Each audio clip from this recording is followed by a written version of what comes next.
hppodcraft.com.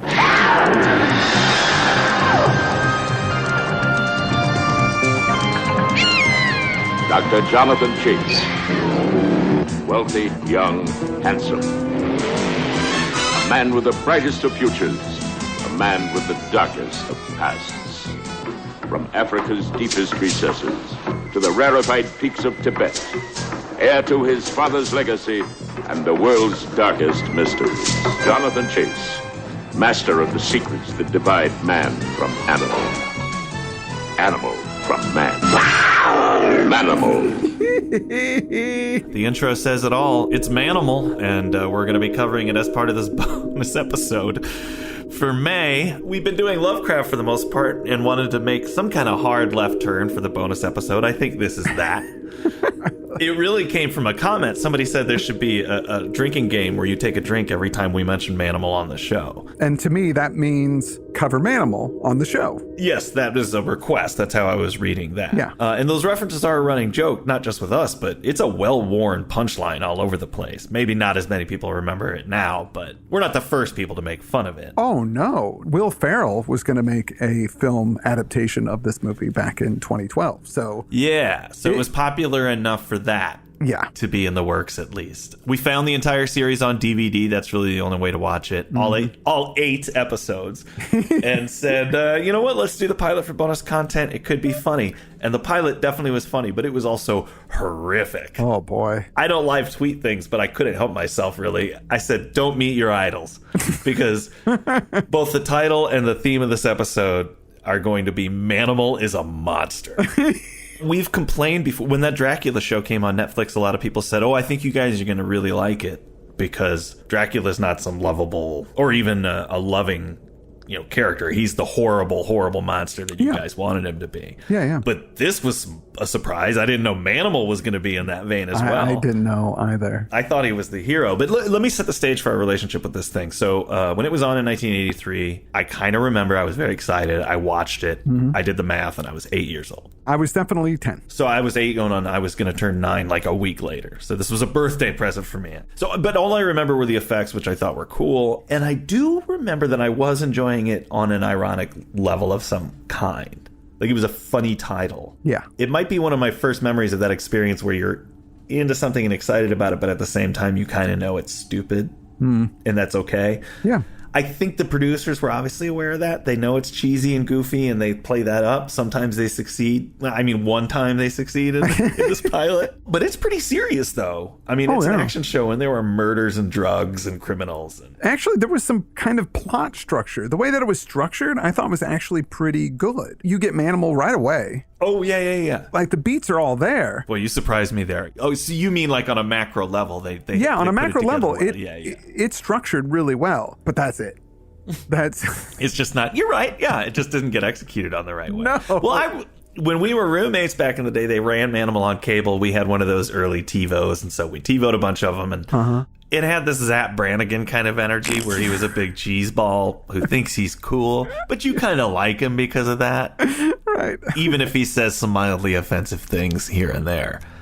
But after watching this pilot, I was like, no, he's not a lovable narcissist. This is like Harvey Weinstein level stuff. Well, it is, man. Like, I would go so far as to say that in the classical monster pantheon, Manimal just might be the archetype for the sexual abuser. Yeah, it's not good in the sexual consent area of things at all. I was thinking a lot about the actual people who had to perform this stuff while I was watching it, too. Me too. So Manimal was produced by TV legend Glenn A. Larson and Paul Mason. Larson produced such classic TV as Battlestar Galactica, Buck Rogers in the 25th Century, Quincy, M.E., Magnum, P.I., and of course, Knight Rider. He was the creator, writer, and producer of Manimal, so he gets the lion's share of the credit and the blame. Yeah, and he did BJ and the Bear, which I really loved when I was little. I think he was so successful that he was able to maybe fully fund any wacky idea he had just to see what sticks. Yeah. And you can make fun of that because this came out of it. Automan came out of that process. But a talking car sounds just as ridiculous, and that was a huge hit. So, and also these are pretty cynical. Automan was a Tron ripoff, and this one is just trying to ride that American Werewolf in London train. Yeah. It's right? Like it's 100% cashing in on people liking that transformation sequence, because that movie was only a couple of years old. Mm-hmm. And they just thought, well, let's figure out a plot way to get those transformation sequences in every episode. Now, Paul Mason, he went on to do Killer Clowns from Outer Space, that movie, which I remember thoroughly enjoying at the time. I don't know if it holds up anymore. He also did the 90s Sabrina the Teenage Witch as well. Now, this show aired on September 30th, 1983. It was on NBC and was up against Dallas, for crying out loud. Talk about a bullet to the head, for Christ's sake. Oh, it's counter-programming. That's actually one thing I really remember about it. In my memory, Manimal turns into a shark and he goes after J.R. Ewing in his swimming pool. Because on Dallas, J.R. would often lie on a raft in the pool and talk on his big cordless phone. Mm-hmm. But in this show, they do that scene. It's not him, but they trailered that like crazy, I think, to play up that they were going to eat the competition. So I think that character in the pilot is supposed to be a sort of J.R. Ewing arc. That's why it's in there. Wow. And I got to say that's how they end the pilot, and it's a clever set piece because, you know, who hasn't played Shark in the Pool? Here's the thing. Like, okay, I'm a kid. I want to watch Manimal. Your parents want to watch Dallas. Right. Forget it. It's not happening. They're not going to let you watch Manimal while they're watching Dallas, unless you've got 2 TVs in your house, like some kind of I was going to say, just tell the butler to carry you into the third TV room. No, that's a good point, definitely. But the Shark in the Pool thing, I actually think this is where a Manimal type situation is called for. Because that's the only way you're going to get a shark into a pool is if it happens that way. So, I think that was clever. Sure. Now, the pilot doesn't have that intro that we heard at the top, read by famous actor William Conrad, but it just kind of explains to you what is happening. Just sitting down, in the first few seconds, I couldn't believe that this was a real show. So first scene, somewhere in New York City, we cut to a guy shooting an Uzi on a firing range that looks more like an office space that they've just set up like partitions to make it into a firing range. The dude that's shooting this Uzi looks like a 1980s accountant with glasses, and he's bald and he's wearing a necktie. It's like, why is this guy got an Uzi? He doesn't look like a baddie. And then there's this other dude. The third thing is that this other guy. This is all happening like almost simultaneously. This barrage of craziness. There's a dude just standing near where these guys are standing, firing the machine gun. He's holding a machete to his own throat. Yes. For no reason that I can understand at all. It was his bit. The actor goes, well, why don't I just do this bit with the machete here? Yeah, and because he's a crazy bad guy. I had to keep rewinding it to make sure that's what I saw. And everything about it is so 80s. And as a 9-year-old, for whatever reason, I was obsessed with Uzis. So the fact that it opens with that, I mean, Heather was watching this with me, and I actually paused it to point out something that was blowing my mind that is how different the world is. My friends and I all had MAC-10 toy guns. Yeah. That looked exactly like the ones they were shooting in that scene. Yeah. Like, AKA, they looked like black metal real submachine guns. Yeah, yeah. And we spent all of our outdoor time chasing each other around with those. Yeah. For years. Yep. So strange. So this accountant guy is buying a bunch of Uzis for his cause, which we never find out what that cause is. And there's another suited guy. He's the boss weapons dealer. So just then, a Black Panther shows up high above them, looking down. All right, stop. Why is this happening? I've lived in cities my whole adult life. I have never seen a panther lurking about. If I did, I certainly would find it odd. So I don't know if this is a good way to conduct covert surveillance. It's an immediate conflict even with that opening narration because Manimal is rich and already a consultant to the police. So there is zero reason to do what he's doing. If he was a poor street guy and the only thing going for him was his Manimal abilities, then I think he probably used them in every situation, whether he needed to or not. But because of the way they've set him up, it never makes sense in this entire show. There's not one reasonable manimation in this story. Well, when he turns into a hawk, it's pretty convenient. That works out. I think that's the most advantageous for what he's doing. But sure, unless somebody goes into a building. So Machete Guy is told to do something, and he leaves the building. I call him Machete Guy because he had the machete in the beginning, but he immediately ditches the machete. Well, I think it's odd that you're calling him Machete Guy because we've cracked who he was halfway through. Didn't he look familiar to you? He did look familiar to me. That's Bernie, Weekend at Bernie's. Oh my God, that's Bernie? He just doesn't have the mustache. That was Bernie. Oh, whoa. Yeah. Oh my God. No, I didn't. I mean, I think he does a pretty good job on this show. He's pretty good. He's a pretty good actor. Yeah. So Machete Guy, or Bernie, walks out of the building, and then out of the alley comes a tuxedo-wearing man. This is Dr. Jonathan Chase, played by actor Simon McCorkindale. Now, Simon McCorkindale was an English actor born in Cambridgeshire in 1952. He was in I, Claudius, which was a very good show. Yeah. Also in Quartermass, highly regarded. But he was also in the 1982 movie The Sword and the Sorcerer, which I remember being really scared of when I was a kid, but also really liked it. And then he was in your favorite Dennis Quaid movie of all time, Jaws 3D. Yep. After this show, got onto Falcon Crest, and that's kind of where he really was well known, because that show was on for quite a few years. He played the Falcon, I believe. He moved back to England and was on Casualty, which is a popular show over here, from 2002 to 2010. But he died of bowel cancer in 2010 in London when he was only 58 years old. Oh, man. Well, I have to say, I don't really blame him for anything. He's a super good-looking dude, really sells being smarmy, which I'm sure is what they asked him to do. Yeah. And, he's great. I was wondering what the actors were thinking, as we said, especially the female lead, which we'll get to. But, yeah, I really felt like the awards snubbed him for Jaws 3. He was really good. But enough sadness. Back to Manimal. Tuxedo clad. I don't know why he's wearing a tuxedo, but he is.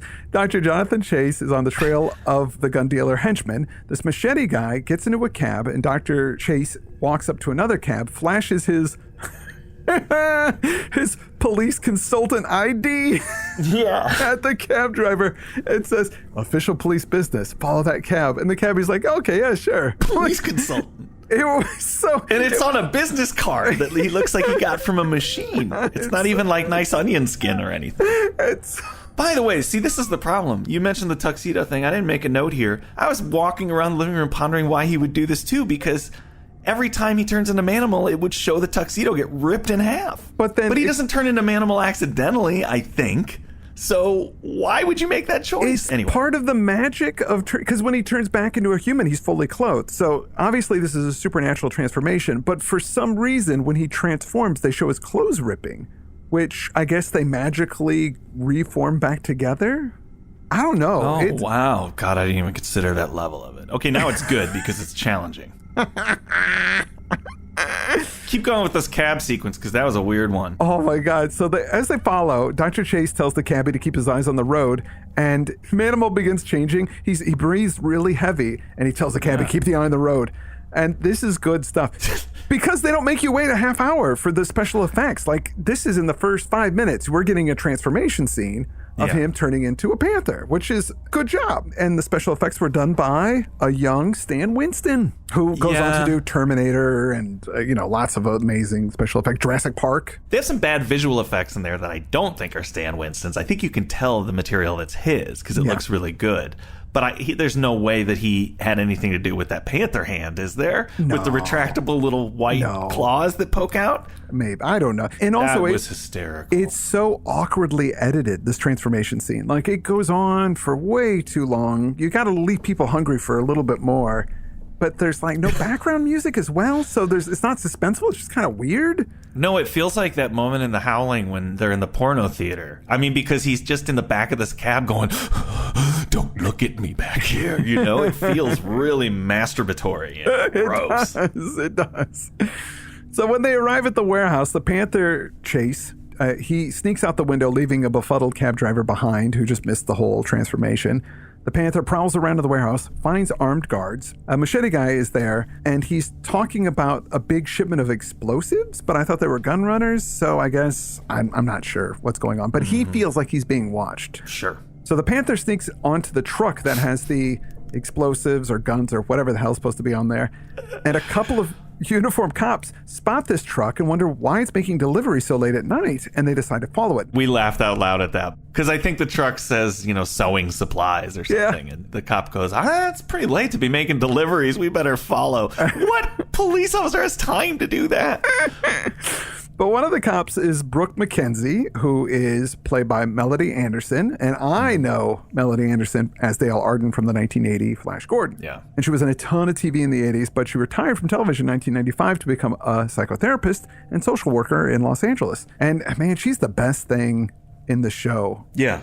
That's not really saying much, I guess. Oh, under the circumstances, I'm pretty impressed with the way she handled this whole thing, to be honest. Yeah. I call her Dale the whole time, too. So if I'm saying Dale, that's who I'm talking about. Oh, I see. Yeah. But she's really good. What she's got, I think she makes the most of it. Yeah, I do too. I think she's the best person in the show. Other than Bernie, he's good too. And she's the most likable. Her character doesn't make any sense at all. But no. It's not her fault. I see now her offices are up just up on Wilshire, actually. They're not that far from me, so I'm kind of tempted to get an appointment with her just to deal with what I watch. Do you think she'd be receptive to that? Look, I came to you because I watched Manimal and really screwed me up. I have questions for her, too. Maybe she would do an interview. I'd ask. So anyway. I'll see if I can get my insurance to pay for it. So while the police are following the truck, the Panther jumps out, scares Machete Man and the thug, and they crash. Full-on 80s flipping over truck, where they spent a lot of money on this effect of having the truck flip over. Machete gives up, but thug number 2, he runs, and Mackenzie chases after him, and so does Manimal. Now the Panther is shot, and the thug runs off. Back at the truck, I love this part, the cop has... The cop has a gun on Machete, who's now smoking. I don't know how that happened. Like, he goes, "Oh, you've got a gun on me. Mind if I smoke?" And the cop's like, "Oh yeah, sure, go ahead, I guess." That's like, that's fine, yeah. So he's smoking, and then he notices there's a gas leak in the crashed truck, and he tosses his cigarette over into the gas. It lights up, and then causes all the explosives and bombs or whatever's in the car to start to blow up. But that's not what happened. He's distracted, and then Machete had a gun in his belt or something, and then pulls out the gun and shoots Mackenzie's partner. Heather was complaining earlier that cop wasn't very good. She goes, "That cop is terrible." I don't remember what he had done. And then she went into the kitchen to do something, and when all that went down, I was like, "Get back in here. He just paid for it. He let the guy smoke while he had him at gunpoint." Oh, my God. Oh, dude. Mackenzie's chasing that thug number 2. He gets hit by a taxi and knocked out cold. She tells the cabbie to go call the ambulance, and then she chases after the Panther because she's seen that there's a freaking Panther in the streets of L.A. Yeah. So she chases it down an alley, but then Dr. Jonathan Chase comes out in his tuxedo, just hanging around, and she says, "Hey, there's a Panther on the loose. Get out of here, buddy." And he's like, "Oh, okay." And he leaves, and she's like, "Where's the Panther?" And I was thinking, is he in control of these? Because they did sometimes play up. He'd look at the moon kind of concerned. Yeah. No, he's totally in control of it. But then he obviously is, because he's using it to do complicated surveillance and stuff. And protect people. So why is he worried? Man, I have so many questions. So back at the station, Mackenzie IDs the guy from a book. She complains to the chief, they aren't doing enough. So he tells her, "You know what? We got this consultant." At NYU, who specializes in animals in police investigations. So I think to myself, okay, animals in police investigations, that would be police dogs, right? He's going to talk about like police dogs and using, them to find drugs or like to train police dogs. That'll be what he does because he's, into animals. Mm-hmm. No. It's the category doesn't make sense. It should be specific like that. Who is it that would ever be a consultant just on animals in general as they relate to police work? What does that even mean? It doesn't mean, no, it's so stupid. He's like, "I solved the murders in the Rue Morgue and I just got saddled with this expertise. It just happened to be an orangutan in that case. I didn't know." So she goes to the classroom where Dr. Jonathan Chase is talking about criminal psychology. Yes. And that how they have base instincts, like animals have base instincts. But he's talking about psychology. He's not talking about animals. It's a psychology lecture. There's nothing to do with animals. And it's kind of, he implies some pretty weird stuff right away. He makes some offhand comment like, "If you want to understand uncivilized," he delivers it too like he read that line and went, "Oh, I better say this fast so nobody hears it." He's like, "If you want to understand uncivilized people, you have to understand animal psychology." Anyway, I'm like, was that just some eugenics level stuff going on there? Because sometimes he'll say like mystical level stuff, like how animals are better than us and more in tune with the world. But here he seems to be making a case that base criminals think like animals. Yeah. And also... why bother making him an expert in this stuff? Wouldn't it make more sense for there to be another character who's an expert in animal behavior who's then able to sniff out who Manimal is and what he's all about? Like it's the Incredible Hulk has already laid out the template for all of these things. Why are they're combining things in such weird ways? They're trying to make something new, dude. That's true. I didn't think about that. So, I love this so much. So Mackenzie takes a seat next to the blonde woman. Fortunately, it slows down and less ridiculous things happen as it goes. I mean, they still do, but it's just one thing after another in the beginning. I think that it's kind of like when you smell something awful. You do get used to it after 30 seconds or a minute. So it was always crazy. If you'd have just jumped in the middle, it would have been just as insane. You just got used to it. Mackenzie takes a seat next to a blonde woman who whispers about how hot Dr. Chase is. And he can hear her from across like she's in the back, he's in the front lecturing, and she whispers to Mackenzie. So he's got super hearing. And she says, after, he can hear her, she says, I think this might be the only time somebody from the network paid attention to a line, because when he overhears her, the woman says, he's got ears like a bull elephant. I wonder if the rest of him is as sensitive, which is, I was like, that's a weird turn to take on that. But then when I looked at it, it was an ADR line, and I think that she actually made a joke about the size of his penis. Whoa!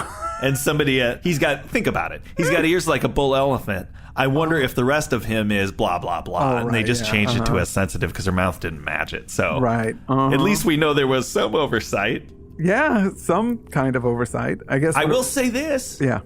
This pilot has every single cat joke that was also in the musical Cats.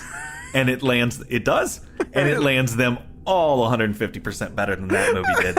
So. Oh, no, dude, I enjoyed this about 500% more than I enjoyed Cats.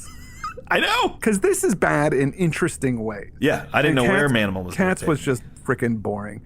Anyway, he sees Mackenzie is there, and then they have this moment, I guess. I don't know what it is or what's supposed to be happening. They zoom in his eyes, and there's this kind of weird music sound. Is it love? Is it fear? I have no idea. I'm sorry that this is so all over the place, but I'm going to have a problem picking out exactly when something's happened in this linear progression here, because the whole experience was a little hallucinatory. But I don't want to forget to say that there was a part, and I don't know why, Dale jumped on a bicycle chasing after a criminal. Yeah, it's later.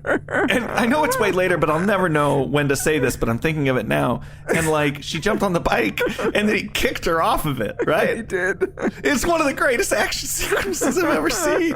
Anyway, that happens at some point. It does. So they go. Normally I don't laugh when a woman gets kicked off of a bicycle, but it was hysterical. It's just, you just don't expect it. It's just so random and weird. Anyway, they go for a walk. You don't expect it, and I think she might have done the stunt too, because it really looked like her getting kicked. There's a couple of stunts here that because later on she catches a snake, and it doesn't look like a fake snake. It looks like a real snake. Yeah. So somehow they trained her. Maybe we can hook up an interview with. Yeah, I know. I got so many questions. I gotta call her office. So they walk and talk after class, and she asks him, because she's like, yeah, I saw you in an alley in a tuxedo. And he goes, nope, wasn't me. And she's like, okay. Yeah. Because, she knows it was him. She's like, freaking cop, because it was dark. He didn't know anything. And she's like, do you know anything about an escaped panther? And he's like, nope, I don't know anything. But then she notices his arms hurt. And there was that guy shooting around last night, and there was a panther. So maybe he was out with the panther and got shot. So Dr. Chase is picked up in a car by this guy, Tyrone Ty C. Earl, who's played by Michael D. Roberts. He's one of those ubiquitous 80s actors. But I knew him from Ice Pirates. Ice Pirates, yeah. And he was, he had a big part in that, but he was also in Manhunter, and he was in Rain Man as well. Even though he's wounded, Manimal, he wants tonight to track down this machete guy. He knows there's this club that he goes to. And Ty seems to be in the know about his manimalness. Like they're into fighting crime together. He's like an accomplice of it. Immediately I go, oh, so Manimal's a crime fighter? Wonder what his motivation is for fighting crime. I wonder if that's something we ever find out, because I don't know what Manimal's. Oh, I thought, I was like, you scared me, because I go, boy, if they revealed what that was, I don't know. Because No, they don't reveal it. Maybe they never do. Maybe he's just altruistic. I want to fight crime. So Mackenzie knows that he's lying, so she follows them to the club. And Beat It is playing in the club. Michael Jackson's Beat It. And I was like, when did they get the licensing for that? It's not the actual song. But even that is insane for a TV show that's clearly cutting costs. Yeah. All I could think is if this came out in 83, they were probably in post on it a year before, which is when that album came out. And the first single was Billie Jean. So I just think Beat It wasn't a hit yet. Oh, right, yeah. So it would have been getting played in the clubs, but not on the radio yet. So somebody probably heard it and said, let's get the rights to it, but not pay Michael Jackson because he's a big celebrity. That was crazy that showed up. Yeah, that took me out of it. Dr. Chase was right. Machete shows up, and then Mackenzie shows up following him. So they're all there. There's this weird, awkward scene where he pulls her on the dance floor, and then they're dancing and having a conversation. Creepy. It's really just creepy. He's like, don't interfere with this, because it's not going to help if we arrest this guy. And she's like, what are you talking about? I'm a cop. So she arrests that guy. They take him into custody. He's got an alibi for the shooting, and he also is a fancy lawyer.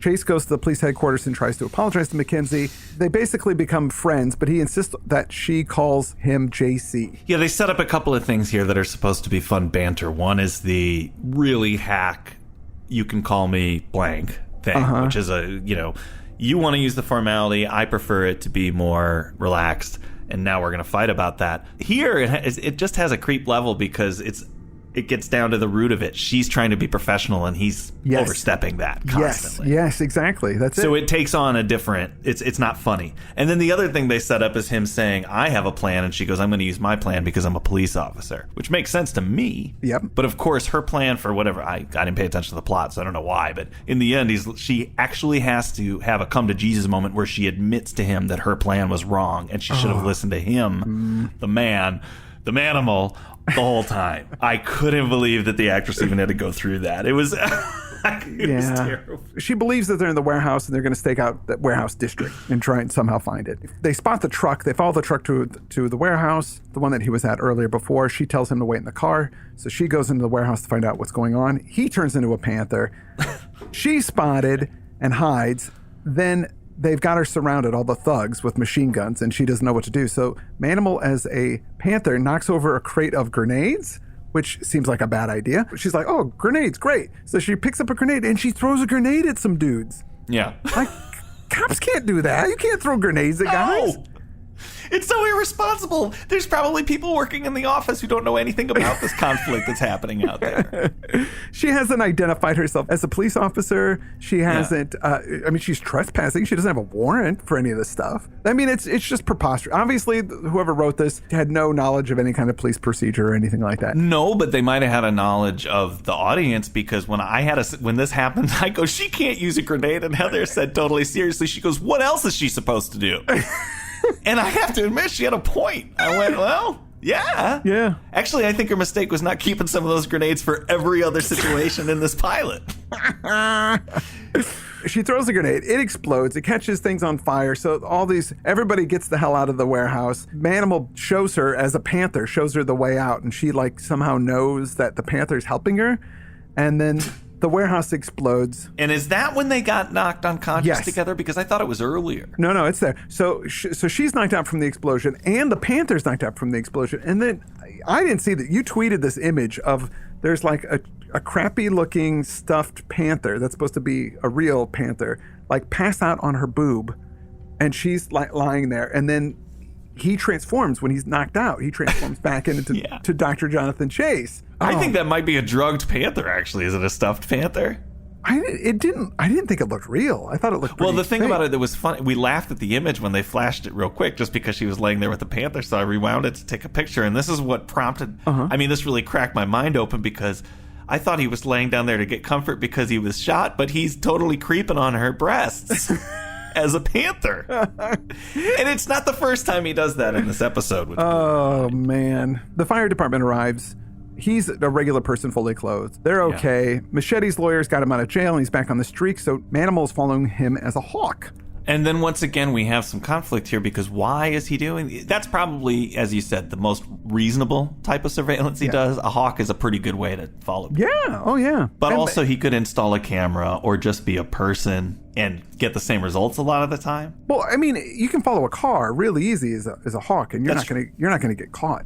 Nobody's going to think, wait a minute, that hawk's following me. I bet you that's a dude. No, that's true. Later, they introduce this really wealthy woman in a fur coat, and I don't know what she does in the plot because I don't care. But he has to spy on her at one point, and he turns into a house cat, which is pretty good strategy. Yeah. But it's weird that she finds the house cat in her closet. She's on the phone, and then she goes, I don't know, there's just a stray cat in here, and starts petting it. Well, and doesn't care. Yeah. Which was weird. And then he sticks his head into her robe, and the cat pulls it out, and that's kind of a joke, but that's the second time. It wasn't even a half hour into this thing yet that he had already sexually assaulted two women as a cat. Yeah, lots of reconnaissance as different animals. And then there's a part where he turns into a snake. He doesn't turn into a snake. Right. Oh, God.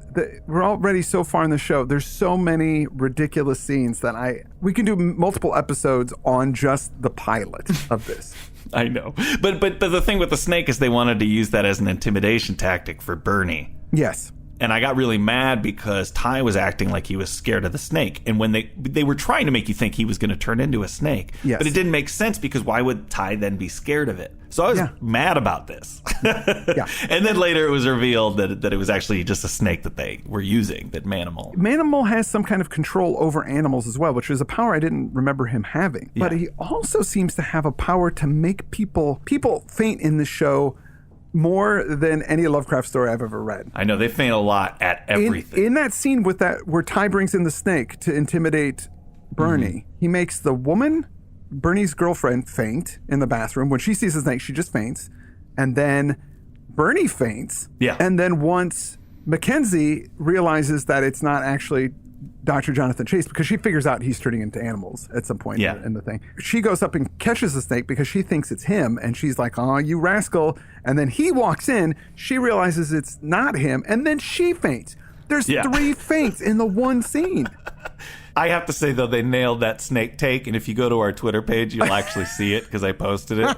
But when she comes into the room with the gun, while the snake is on Bernie's chest, the snake does a quick take. It's hilarious. And they did that is like the funniest part. It's a belly laugh. It's so good. So let's just talk about the really troublesome scene in it to end the show, because the stuff that happens in the plot, I mean, after that, it's all still crazy, but... This is what really cheeses me off, where it just feels really inappropriate and off and weird. When she faints, she wakes up in Dr. Jonathan Chase's house in a bed. He's dabbing her head with a cloth. She fainted. First of all, she fainted. She doesn't have a fever. What the hell's going on? Why is he doing that? Okay. 2, she's not in her clothes. She's in a robe. So somehow from a faint is just like your blood pressure kind of goes out, basically, is what fainting is, right? Like your blood pressure, and it's a momentary thing. If somebody faints, you're usually able to bring them to very easily. Yeah. Okay. So she faints, and then he somehow is able to pick her up, transport her to his house. He takes her clothes off and puts a robe on her and puts her to bed? What is going on here? This doesn't make any sense. The creep factor is through the roof. It's even in the scene. She's like, "You took my clothes off." And he says, "Well, I'm a licensed doctor. That's nothing I haven't seen before." What? No, that is super creepy. He undressed her while she was unconscious. He abducted her, really, because she didn't choose to come to this place. No. When she was concerned that he stripped her, he mentioned that he was a doctor. I think maybe to put her at ease, but I think really what he's doing is he's mentioning his influence, and then he directly says, "Go ahead and tell people about this. Nobody will believe you." And I don't think he's talking about the Manimal stuff. Oh, man. He says that more than once. He also said, when she says, "What happened last night?" he goes, "A gentleman never tells," which to me, there's only one thing a gentleman doesn't talk about. And so that intimates that he abused her. And then, after all that's over, he has some drugs and he tells her, "Just take these, you silly little goose, and go back to sleep." So he roofies her after he's abused her. It's so gross. He doesn't put him in her drink. She gives her pills. And some water, and he goes, "Take these will help you sleep." Why she wants to sleep at his house is beyond me, but she realizes that he's a nut job and pretends to take the pills, and then says, "Okay, I'll stay here, good night." And then she gets out and she does some detective work. Mackenzie's a pretty decent character for the circumstances, okay? Like she doesn't fall for anybody's BS. She takes control. Unfortunately, though, by the end of the show, she seems to be in him. If I get that therapy session, probably she's going to say, "This was all in good fun and you're crazy. Stop reading into this so much. What is this really what you do for a living?" I'm sure I'm going to get a very stern talking to. But, sometimes when something really messed up is going on and you kind of send a command to your own face to stop reacting, I'm just going to glaze over. Yeah. I'm going to put all my energy into observing what's going on, but I don't want anybody to know what I'm thinking. I'm just freezing up here. Yeah. And I felt like she was doing, that was happening to the actress in these scenes. She was making that face. Okay, I know this is really wrong and creepy, but if I make the face that I'm feeling right now, people will know I'm horrified and that this is all there wrong. You go. Yeah. I was really getting that feeling that she was purposely not. I'm probably putting it on there, but this is all supposed to be played for silly softcore porn laughs, but she just seemed real uncomfortable with it. It was not It was not good. Basically, they find out what the gunrunners are up to. There's this whole plot about there's some nerve agent that the military's getting rid of, and this general guy is selling them out so they can steal this nerve agent and sell it overseas. That's the whole big plot. It's very A-Team. Like, I didn't follow what was going on. But, you know, she there's like a classic Phantom of the Opera thing where while she's abducted, she goes and finds out all of his secrets. So you get the backstory that he was in Vietnam with Ty, and that's why they're friends. But he doesn't mention that he inherited this from his dad or anything, does he? You never really get the total information. No, you don't get that. No, he does mention that his dad was also a brilliant scientist and stuff. And there was some weird stuff when they're in Vietnam. They have a flashback to where they're in a cage, and they imply that the Viet Cong are going to eat them. No, wait, they don't imply it. They say it. They outright say that we're on the dinner. Dude, but there was one thing. I don't know if you picked up on this, but there was one part when he kind of tried a mind trick on Dale. Yes, I did see that. Well, it didn't work. No, so she kind of has the willpower to resist. But then I thought, wait a minute, if he's got suggestive Jedi mind trick powers, you know, what's stopping him? All 5 boroughs are his erogenous zone. You know what I mean? He's been out there assaulting probably nonstop. The people that pass out, they faint, don't remember things. When Machete wakes up, he's like, I had this weird dream about a snake and my girlfriend.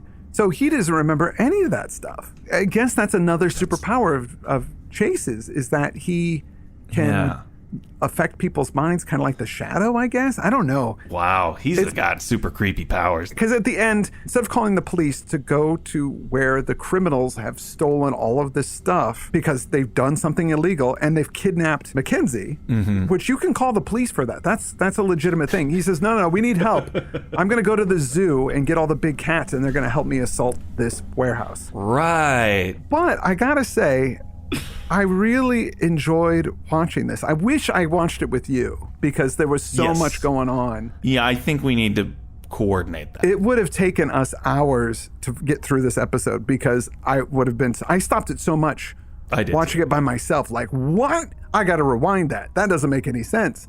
What just happened? My advice is I found a copy of it on Daily Motion. You can get the pilot episode on Daily Motion if you really want to watch this. If you're into like kitschy 80s television shows that are insane, then this is definitely your cup of tea. Yeah, and I probably should have said this at the top, but I'll say it now. I am aware that it is inherently stupid to treat this as seriously as we have just done. Which is part of the fun. So, I'm not really worried that any toxic manimalism is going to take grip in society or anything like that. No. I don't think anybody was trying to take their cues on how to behave from Dr. Jonathan Chase. I think it's a good indication of how things have changed in the last 30, 40 years. I was also watching the original series of Star Trek. That was something that there's a lot of sexually inappropriate things that happened on OG Star Trek. So, and I have to say, I expect it a lot of the time, but this one kind of took me by surprise. And I guess it was because it was so over the top that I just didn't expect the hero would become a monster. You know, oh my God! I want Manimal to be stopped at all costs. Well, that's all we have for this very special episode on the pilot of Manimal. Please let us know if it's something that you enjoyed, and if you want us to keep going, because we got 7 more. Seven more episodes of Manimal that are just waiting to be watched. Don't meet your heroes. I think it's a good. That's all I'm saying. But then again, man, I really enjoyed watching this. Yeah, usually these bad things are just bad and boring, but this was not boring. I was astounded. It wasn't. That's true. So good job. Good job. Good job, everybody. Everybody still that here. works with it. Well, with that, I'm Chris Lackey. I'm Chad Pfeiffer. And you've been listening to the H.P. Lovecraft Literary Podcast, I guess. Bonus episode. hppodcraft.com.